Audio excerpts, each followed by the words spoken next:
அதிமுகவிலே இணைந்து முன்னாள் எம்எல்ஏ மகிழ்ச்சியில் எடப்பாடி. நண்பர்களே, அதிமுக தொண்டர்களாக இருந்தீங்க அப்படின்னா மறக்காம நம்ம சேனலை சப்ஸ்கிரைப் பண்ணிட்டு இந்த வீடியோக்கு ஒரு லைக் பண்ணிருங்க. அனைத்திந்திய அண்ணா திராவிட முன்னேற்ற கழகத்தை பொறுத்த வரைக்கும் மிகப்பெரிய ஒரு கடல் போன்ற ஒரு இயக்கம். அந்த இயக்கத்தை அழிக்க நினைத்தால் அவர்கள் அழிந்து போவார்கள் அப்படின்னே கூட சொல்லலாம். அதே போல அதிமுகவை விட்டு வேறு எந்த ஒரு கட்சிக்கு போனாலும் அதிமுகவில் கிடைக்கின்ற மதிப்பு மரியாதை அந்த கட்சியிலே அவர்களுக்கு கிடைக்காது. இப்ப செந்தில் பாலாஜி அதிமுகவிலும் திமுகவிலே இருக்கிறார். அந்த செந்தில் பாலாஜிக்கு மிகப்பெரிய மதிப்பு மரியாதை என்பது திமுக கொடுத்து கொண்டிருக்கிறது அப்படின்னு பார்த்தா கொங்கு மண்டலத்தை செந்தில் பாலாஜியை வைத்துத்தான் வெற்றி பெற முடியும் அப்படிங்கிறது திமுகவுடைய கணக்காக இருக்கிறது. அதன் காரணமாகத்தான் செந்தில் பாலாஜிக்கு என்பது கொடுத்து கொண்டிருக்காங்க. அதே போல செந்தில் பாலாஜியின் மீது ஏகப்பட்ட வழக்குகள் என்பது இருக்கிறது அப்படின்னே கூட சொல்லலாம். இந்த பிரச்சனை எல்லாம் ஒருபுறம் இருந்தாலுமே அனைத்திந்திய அண்ணா திராவிட முன்னேற்ற கழகத்திலிருந்து பிரிந்து போனவர்கள் ஒரு காலத்திலே அதிமுகவிலே சட்டமன்ற உறுப்பினராக இருந்தவர்கள்.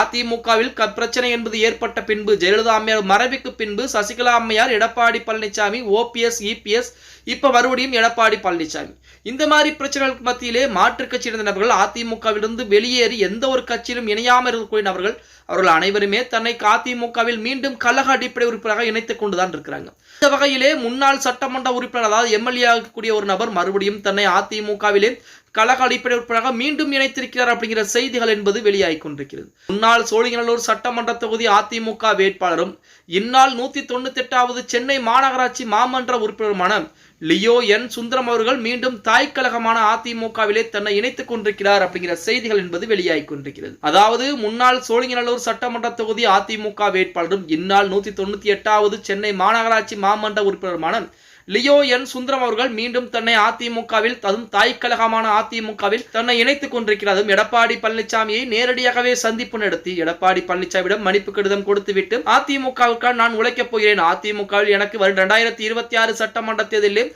எனக்கு எந்த பதவிகளும் வேண்டாம், எம்எல்ஏ பொறுப்பு எதுவுமே வேண்டாம், இருந்தபோதிலும் அதிமுக வெற்றி பெற வேண்டும் என்பதற்காக நான் உழைக்க இருக்கிறேன் அப்படின்னு சொல்லி அதிமுகவிலே தன்னை கழக அடிப்படை உறுப்பினராக மீண்டும் இணைத்திருக்கிறார் அப்படிங்கிற செய்திகள் என்பது வெளியாகி கொண்டிருக்கிறது அப்படின்னு கூட சொல்லலாம். அதாவது அனைத்திந்திய அண்ணா திராவிட முன்னேற்ற கழகத்தை பொறுத்த வரைக்கும் மிகப்பெரிய ஒரு இயக்கம், 2 கோடிக்கும் மேற்பட்ட தொண்டர்களை கொண்ட ஒரு இயக்கம். இந்த இயக்கம் என்பது 2026 சட்டமன்ற தேர்தலிலே மிகப்பெரிய ஒரு வெற்றி வாய்ப்பை தேடித்தரப் போகிறது அப்படின்னு கூட சொல்லலாம். திமுகவின் மீது மக்கள் எந்த அளவிற்கு கோபத்திலே இருக்கிறார்கள், விலைவாசி உயர்வில் இருந்து நாளுக்கு நாள் நடக்கக்கூடிய பிரச்சனைகளை முதற்கொண்டு மக்கள் பார்த்து கொண்டுதான் இருக்கிறாங்க. அது பூராமே அதிமுகவிற்கு தற்சமயம் சாதகமாகத்தான் இருந்து கொண்டிருக்கிறது. மகளிர் உரிமை தொகையை எடுத்துக்கங்க, எத்தனை லட்சம் பேருக்கு கொடுத்தாங்க, அதே போல எத்தனை லட்சம் பேர் இன்னும் வாங்காமல் இருக்கிறார்கள் அப்படிங்கிற தகவல் நம்ம அனைவருக்கும். இப்ப இறுதி நேரத்திலே கண்டிப்பாக அனைவருக்குமே கொடுப்பாங்க, வேற வழிகள் கிடையாது. அடுத்த 5 ஆண்டுகள் ஆட்சிக்கு வர வேண்டும் என்று கொடுப்பார்கள்.